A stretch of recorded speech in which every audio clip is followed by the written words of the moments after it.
Turun alat. Detik-detik terjadinya fenomena tanah bergerak di Desa Salowadak, Mamuju Tengah terekam kamera dan viral di media sosial. Akibat kejadian ini, sebuah eskavator sedang bekerja memperbaiki akses jalan menuju sebuah perusahaan perkebunan sawit ikut tenggelam. Tanah bergerak ini diperkirakan sepanjang 100 meter. Tidak ada korban jiwa dalam peristiwa tersebut. Operator eskavator berhasil menyelamatkan diri dengan cara melompat saat melihat adanya kejadian itu. Sementara akses jalan di daerah itu lumpuh total. Sekarang ada perkebunan sawit, di situ beberapa kali terjadi banjir.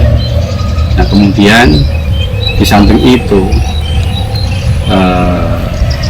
karakter tanah adalah tanah yang memang labil karena di atas itu adalah tanah gambut, kemudian di bawah itu memang